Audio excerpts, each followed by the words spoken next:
The message that changed humanity's fate arrived on a quiet Tuesday morning.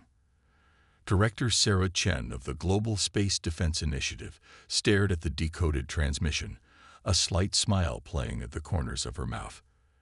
After decades of preparation, the game was finally beginning. "They're earlier than we expected," remarked Admiral Marcus Rivera, his weathered face illuminated by the holographic display showing the approaching vessel. Confederation diplomatic ship, just as our intelligence suggested. The massive vessel emerged from hyperspace at the edge of the solar system, its crystalline hull refracting sunlight in patterns that would have seemed magical to humanity a century ago. Now, Sarah merely noted the inefficiencies in its design. The Galactic Confederation had grown complacent in their dominance. "All observation posts are dark," reported Captain Emily Wong from her station. "Defense grid remains cloaked. As far as they know, we're just another primitive species about to receive their benevolent guidance." The Confederation had no idea that humanity had intercepted their communications for the past 50 years. They didn't know that Earth had decoded their language, understood their political structure, and most importantly, had witnessed how they subjugated lesser species under the guise of protection. The alien vessel's transmission came right on schedule. "People of Earth," began the metallic-skinned being who identified himself as High Speaker Toran, "we come bearing gifts of knowledge and technology. The Galactic Confederation welcomes you into our fellowship of civilizations." Sarah stepped forward, activating the response protocols they had rehearsed for years. "Greetings, High Speaker Toran. Earth is honored by your arrival." The practiced humility in her voice masked decades of preparation. "We have monitored your development," Toran continued, his translator converting his harmonics into English. "Your species shows great promise. Under our guidance, you will avoid the pitfalls that plague developing civilizations." Sarah exchanged knowing looks with her staff. The Confederation's guidance always followed the same pattern: offer advanced technology, create dependency, then slowly strip away autonomy until the species was nothing more than a vassal state.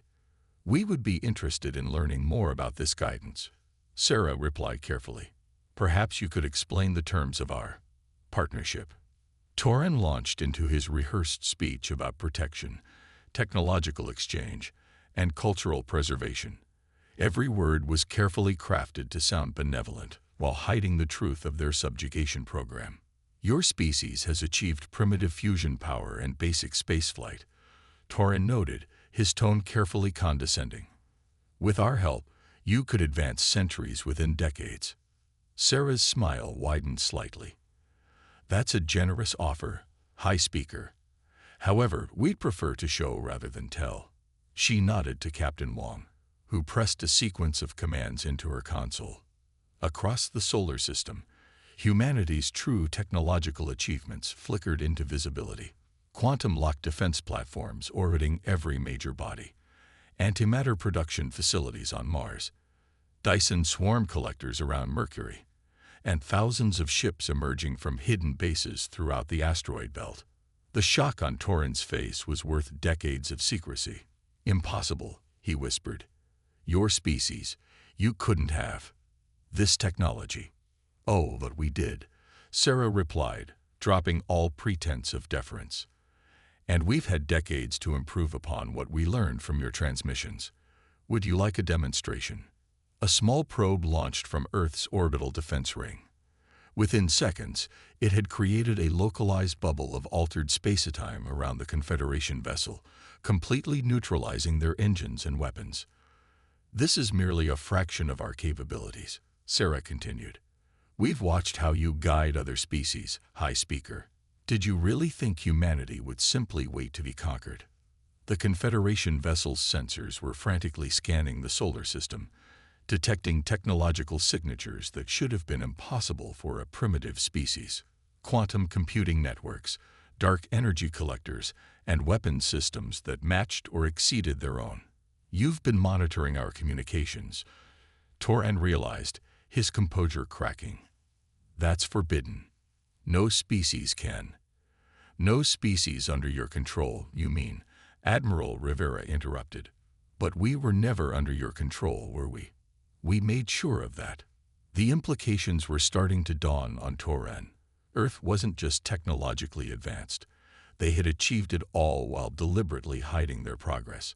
They had turned the Confederation's own surveillance against them, learning their weaknesses while maintaining the facade of a developing world. The Confederation will not stand for this deception, Toran declared, but the threat in his voice rang hollow.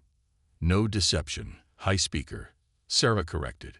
We simply chose not to reveal our hand until the right moment. Now, shall we discuss real diplomatic relations? As equals? The silence that followed was deafening. For the first time in centuries, the Confederation faced a species that had outmaneuvered them before first contact even began.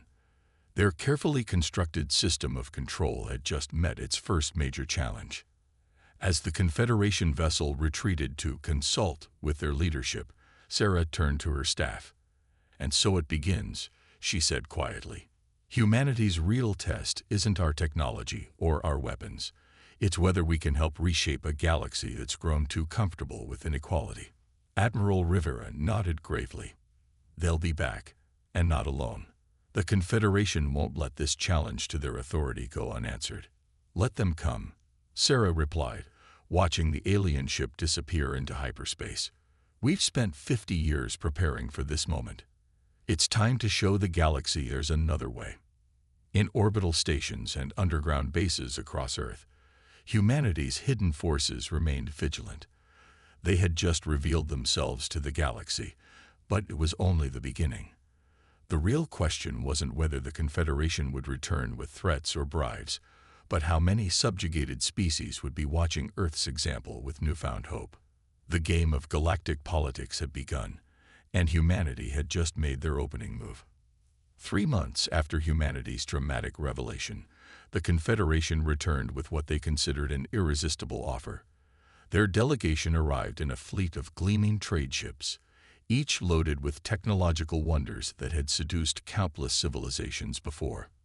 Director Chen watched from her office in the Geneva Space Defense Center as the alien vessels took up position in high Earth orbit. Their cargo holds were packed with advanced medical equipment, entertainment systems, and personal transportation devices. Carefully chosen technologies that typically created dependency without offering true advancement. "They're requesting permission to land at the International Trade Complex," Captain Wong reported. "Their manifest lists over 5,000 gift items for demonstration." "Right on schedule," Sarah mused. "They always try to buy compliance when intimidation fails." She turned to Dr. Raj Patel, Earth's Chief of Technological Development. "Are we ready for their show and tell?" Raj's dark eyes sparkled with barely contained amusement. "Oh, we're ready. The question is, are they ready for ours?" The Confederation delegation, led by Trade Minister Vex, arrived with practiced pomp and ceremony. Their silver-skinned forms were adorned with shimmering robes that rippled with impossible colors, another calculated display of technological superiority. "People of Earth," Vex began, his translator converting his crystalline tones into smooth English. "We understand our initial approach may have caused concern. Allow us to demonstrate the benefits of partnership with the Confederation." Sarah watched as the aliens unpacked their treasures. Neural interface entertainment systems, matter replicators, personal gravity controllers, each device representing technology that would have seemed miraculous a century ago. "This medical scanner can diagnose any known illness instantly," Vex explained, holding up a sleek device. "We offer exclusive rights to such technology in exchange for Earth joining the Confederation as a protected member." "Fascinating design," Dr. Patel commented, examining the scanner with exaggerated interest. "Though I notice you're still using quantum resonance for molecular mapping. We found that a bit limiting." Vex's confidence faltered slightly. "Limiting?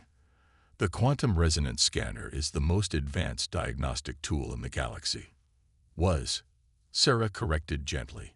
She nodded to Dr. Patel, who retrieved a small cube from his pocket. "This is our current medical scanner. It uses quantum entanglement imaging combined with AI diagnostic systems. Would you like a comparison? The demonstration that followed left the Confederation delegates in stunned silence. The human device wasn't just more advanced.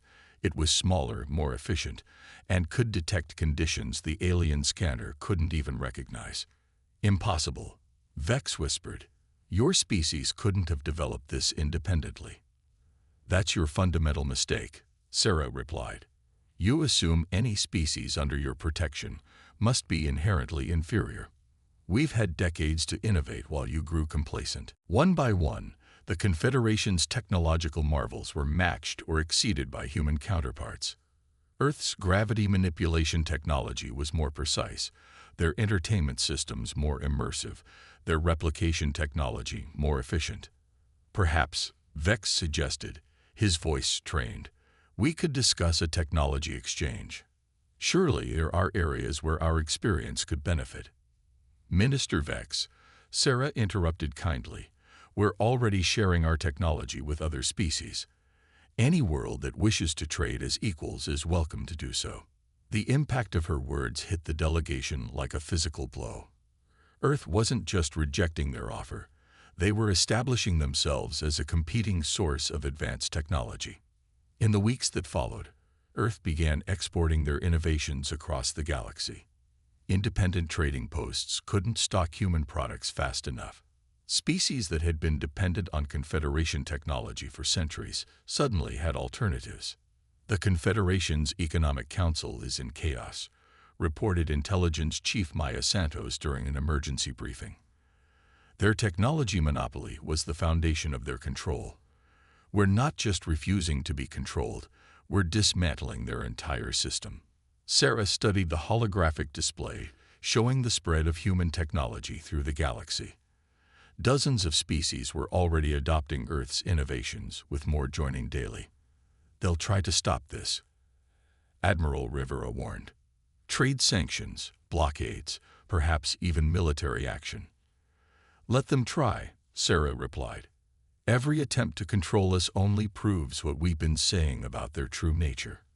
Besides, she smiled, they haven't seen what we're really capable of yet. In their desperation, the Confederation announced sanctions against any species trading with Earth. The response came not from humans, but from their new trading partners. We choose free trade, declared the ambassador of a mid-sized alien federation. Human technology has given us independence. We will not return to Confederation control. Back in her office, Sarah received reports of more species joining what was being called the independence movement every day. The Confederation's carefully constructed hierarchy was crumbling, not through force, but through the simple act of offering alternatives. They thought they could buy us off, Dr. Paddle remarked, watching another shipment of Earth goods launch into space. Instead, we're reshaping the galactic economy. And we're just getting started, Sarah replied. Their sensors had detected increased Confederation military activity at the edges of known space. The economic battle was ending, but a new phase of the conflict was about to begin. Earth had transformed the Confederation's attempt at economic control into an opportunity to reshape galactic trade. Now they prepared to show that their military capabilities were equally revolutionary. The next move in this interstellar chess game would prove that humanity's greatest weapon wasn't their technology. It was their ability to inspire change. The Arcturian ambassador's hands trembled as she handed Director Chen the data crystal. Her crystalline skin flickered with patterns that Sarah had learned to recognize as intense anxiety. If the Confederation discovers we've shared this, Ambassador Lyra's harmonics wavered. They won't, Sarah assured her, accepting the crystal. Earth protects its friends. The crystal contained something priceless, complete technical specifications of the Confederation's control systems. For centuries, they had installed protective monitoring devices in the infrastructure of every species under their guidance. Now, those same species were learning the truth about their supposed protectors. In the Strategic Planning Center beneath Geneva, Sarah met with Earth's leadership team. The holographic display showed hundreds of worlds, each pulsing with data about Confederation control systems. "The pattern is worse than we suspected," Dr. Puddle reported, manipulating the display. "They've embedded control protocols in everything. Power grids, communication networks, even atmospheric processors. One command could shut down entire civilizations." Admiral Rivera's expression darkened. "It's not protection. It's a hostage system, which is exactly why we're going to break it," Sarah declared. She turned to Maya Santos, who had been coordinating with resistance movements across the galaxy. "How many species are ready to move?" 27 have formally requested our help," Maya replied. "Another 40 are waiting to see if we can succeed. The Confederation's grip is weakening, but fear runs deep." Sarah activated a secure channel to Earth's hidden shipyards in the asteroid belt. "Begin mass production of the liberation packages, full spectrum, infrastructure replacement, defense systems, everything they need to break free." The next phase of Earth's plan began quietly. Human technical teams, disguised as routine trade missions, spread across friendly worlds. They worked in secret, carefully documenting the Confederation's control systems and designing replacements. On Arcturus Prime, the first test of the liberation strategy began. In a single coordinated action, Earth's teams disabled the Confederation's monitoring systems and brought new infrastructure online. For the first time in centuries, an entire civilization slipped free of their controllers. The Confederation's response was predictable and futile. Their override commands found only dead circuits. Their emergency protocols triggered nothing. A species they had controlled for generations was suddenly, irrevocably free. "The Arcturian success is causing a cascade effect," Maya reported 2 weeks later. 15 more species have accelerated their liberation timelines. The Confederation can't respond fast enough to stop them all. In her private office, Sarah received a transmission from Lyra. The Arcturian's crystalline form now pulsed with colors of joy and pride. "My people are truly free for the first time in 7 generations," she said. "How can we repay this debt?" "By helping others achieve the same freedom," Sarah replied. "Earth doesn't want subjects or debtors. We want allies." The liberation movement spread faster than even Earth had anticipated. Each freed species brought new knowledge, new perspectives, and new determination to break the Confederation's power. What had begun as Earth's resistance was becoming a galactic revolution. Dr. Patel's team worked around the clock, combining Earth's innovations with knowledge from newly freed species. The resulting technologies weren't just replacements for Confederation systems, they were transformative improvements. "Look at this," he told Sarah, displaying a new power distribution network developed with Arcturian scientists. "By combining their crystal technology with our quantum systems, we've created something entirely new. Every liberated species brings new possibilities." The Confederation's desperate attempts to maintain control only accelerated their losses. Their threats of sanctions became meaningless as more worlds joined the independence movement. Their technological monopoly crumbled as freed species shared their knowledge. "They're mobilizing their fleet," Admiral Rivera reported during an emergency session. Long-range sensors showed Confederation warships gathering at key strategic points. "They're preparing to forcibly reassert control." Sarah studied the tactical display thoughtfully. "They still think this is about technology or military power. They don't understand that we've changed the fundamental equation." Maya nodded in agreement. "Every species they threaten now knows they're not alone. Earth's example showed them that resistance is possible. Our help proved that freedom is achievable." The next transmission from the Confederation was delivered to all worlds simultaneously. High-speaker Torrent's face showed the strain of recent events. "This disorder must end," he declared. "The Confederation's protection is not optional. Those who have been missiled by Earth's reckless actions will be brought back into compliance.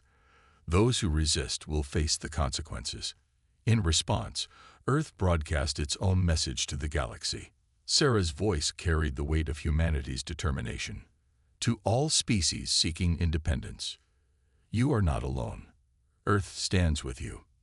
Together, we will build a galaxy based on equality and mutual respect. The age of protection is over. The age of partnership has begun. The Confederation's threats had the opposite of their intended effect.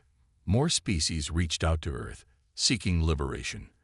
The movement that began with humanity's defiance was becoming an unstoppable force for change. In a secure chamber deep beneath Geneva, Earth's leaders met to prepare for the coming confrontation. The Confederation would not let their power slip away without a fight. But as Sarah looked at the representatives of newly freed species gathered around the table, she knew they had already won the most important battle. They can threaten us with ships and weapons, she told the assembled allies. But they can't fight an idea. And the idea of freedom, once awakened, cannot be contained. The galaxy was transforming, not through conquest or control, but through cooperation and shared purpose. The next phase would test their resolve, but the chains of the old order were already breaking. The real question was not whether the Confederation's power would end, but what would rise in its place. On a Confederation core world, in a dimly lit underground chamber, a young Thylaxian named Zora watched a forbidden human historical recording.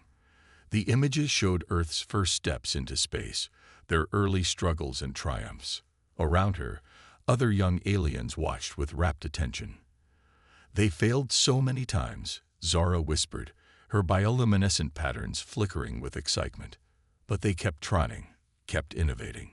No one gave them permission. They just did it. The concept was revolutionary in a society where every technological advance required Confederation approval. The very idea of learning through failure was considered dangerous. In her office on Earth, Director Chen reviewed reports of similar gatherings spreading across Confederation space. Maya Santos, her intelligence chief, highlighted patterns in the data. It's not just our technology they're embracing, Maya explained. It's our ideas, our culture, our way of thinking. The Confederation can't stop it because they don't understand what they're fighting. The Cultural Revolution had begun quietly. First came human entertainment, music, art, stories. The Confederation dismissed them as harmless diversions. They didn't realize that every human creation carried dangerous ideas, individual choice, questioning authority, the value of diversity. Dr. Elena Rodriguez, Earth's Cultural Exchange Director, had anticipated this effect. Every story we share is a seed, she told Sarah during their weekly briefing. We're not just entertaining them. We're showing them different ways of thinking, of solving problems, of seeing the universe. The impact was most visible among the younger generations. Alien youth began adopting human-inspired fashions, incorporating Earth symbols into their traditional designs. But the changes went far deeper than appearance. In prestigious Confederation academies, students started questioning long-held assumptions. Why did species need permission to innovate? Why was failure considered shameful rather than educational? The questions spread like wildfire through quantum networks. Look at this, Elena said, displaying a viral message from a young Centaurian scientist. She combined their traditional crystal harmonics with human musical styles to create something entirely new. It's spreading across 50 worlds, inspiring others to experiment with their own cultural fusions. The Confederation's response was predictably harsh. They banned human cultural products, restricted interspecies communication, and increased surveillance. The crackdown had the opposite effect. Have they forgotten what it's like to be young? Sarah mused, watching reports of underground cultural exchanges multiply.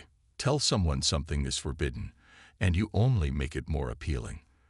On the Confederation capital world, Cultural Minister Voss faced a crisis. These human ideas are corrupting our youth, he declared to the Emergency Council. They question everything, demand explanations, proposed unauthorized changes to sacred traditions. But it was too late. The revolution wasn't just in entertainment or fashion. It was in how people thought. Young aliens began creating their own art forms, blending their heritage with human influences. Traditional works celebrating obedience gave way to expressions of individual creativity. In her private quarters, Zara, the young Xylaxian, worked on her own creation. She combined her species' natural bioluminescence with human digital art techniques, creating stunning displays that told stories of change and liberation. The Confederation thinks they can stop this by banning human media, she told her growing audience through secure channels. They don't understand that we're not just copying humans, we're learning from their example to find our own voice. The cultural upheaval reached even the highest levels of Confederation society. Children of council members began questioning their parents' authority. Young officers in their fleet studied human military history, noting how innovation and adaptability trumped rigid hierarchy. The next generation is already lost to them, Maya reported to Sarah. They're not afraid anymore. They've seen what's possible when species work together as equals. Earth continued broadcasting, not propaganda, but simply sharing their culture, their achievements, their failures and recoveries. Every transmission carried the same subtle message: another way was possible. In secure bunkers across Geneva, Earth's leadership monitored the spreading cultural revolution. Admiral Rivera, watching youth movements spring up across the galaxy, shook his head in amazement. We'd prepared for military confrontation, economic warfare, technological competition, he said. But this is changing them from within. Sarah smiled. The Confederation built their power on control and fear. But they never understood that the most powerful force in the universe isn't technology or weapons, it's ideas. The revolution took new forms daily. Underground schools teaching human scientific methods, art collectives combining species traditions, youth movements demanding educational reform.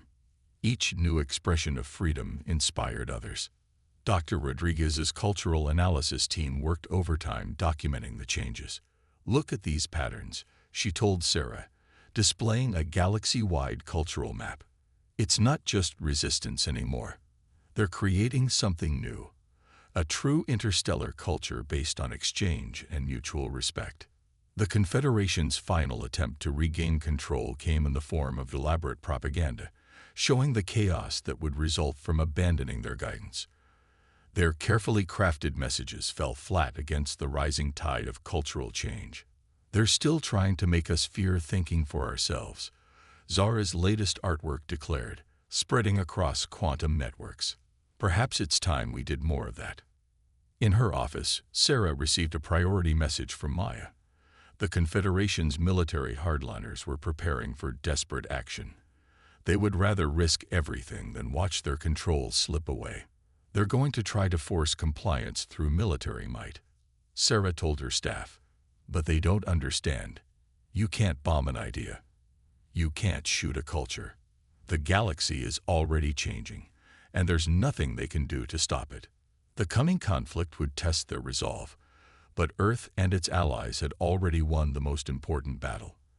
The next generation across the galaxy had tasted freedom of thought, of expression, of innovation. No force in the universe could make them forget that taste. The Confederation's military coup happened at midnight Galactic Standard Time. Supreme Commander Dex seized control in a swift, ruthless operation, deposing the civilian council that had failed to maintain order. All species will submit or face extinction. His message thundered across all frequencies. The natural order must be preserved, no matter the cost. In her command center beneath Geneva, Director Chen watched the largest military mobilization in galactic history unfold.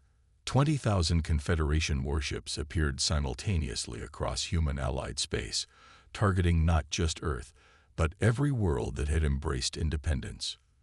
They think this show of force will terrify the galaxy back into submission, Admiral Rivera observed, studying the tactical displays. They still don't understand what they're fighting. Sarah nodded, then opened a channel to Earth's hidden defense grid. Initialize Protocol Omega. It's time to show them everything we've been holding back. The Confederation's attack began with an overwhelming barrage against Earth's known defense systems. Their weapons were met with defensive technologies that hadn't existed minutes before. Quantum-shifted shields absorbed impossible amounts of energy. Space itself seemed to warp and twist, making targeting systems useless. Impossible. Commander Dex shouted as reports of failures flooded in. No species can manipulate spatial mechanics at this scale.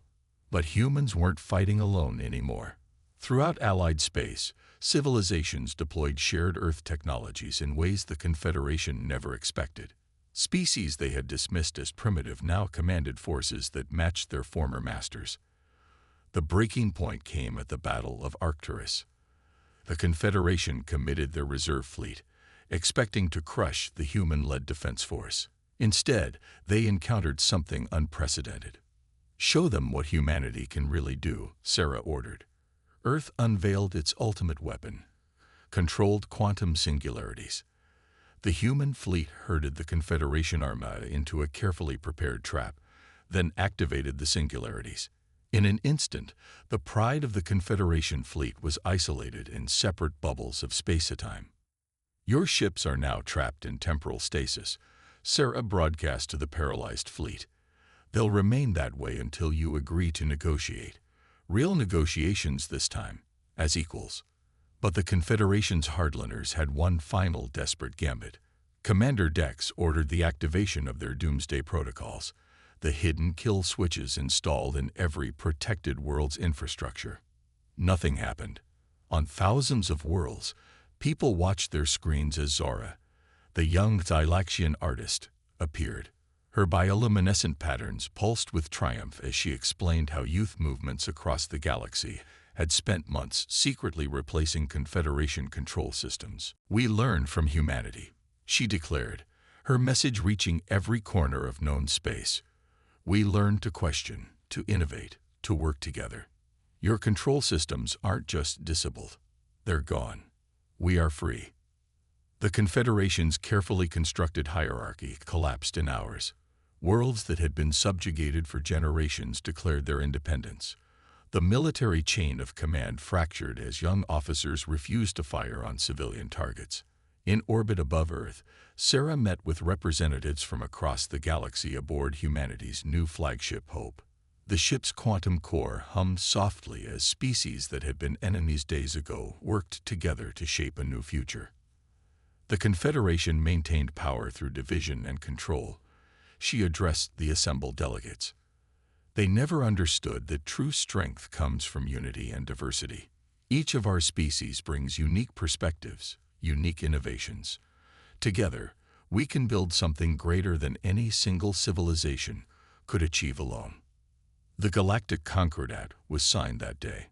Not a treaty of surrender, but a framework for cooperation. Earth's technology would be shared freely. Every species would have the right to develop independently while contributing to the common good. The age of protection was over. In the aftermath, Sarah walked through Geneva's botanical gardens with Dr. Patel and Maya. Above them, ships from 100 worlds moved through Earth's skies, no longer hidden, no longer afraid. "Did you ever imagine it would end like this?" Maya asked, watching young aliens and humans studying together on the lawn. "End." Sarah smiled. "This isn't an ending. It's a beginning. The galaxy is changing in ways even we couldn't predict. Every day brings new discoveries, new combinations of ideas and technologies. We've created something that will keep growing long after we're gone."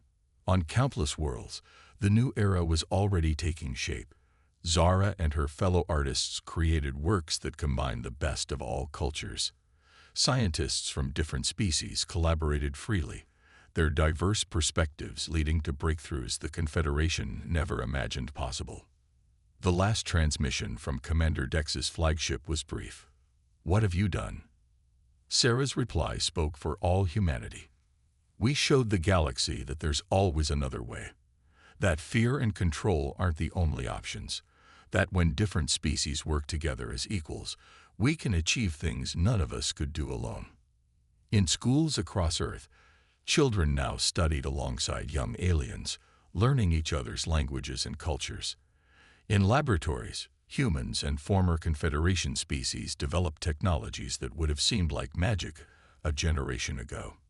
In space, mixed crews explored the unknown regions of the galaxy, not to conquer or control, but to discover and understand. The Confederation had ruled through division and fear.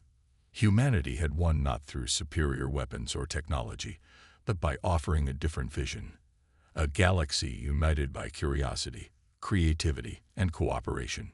As Sarah watched the sun set on this new era, she remembered that first contact, when the Confederation thought they were dealing with just another primitive species to be controlled. They never understood that humanity's greatest weapon wasn't their hidden technology or military might.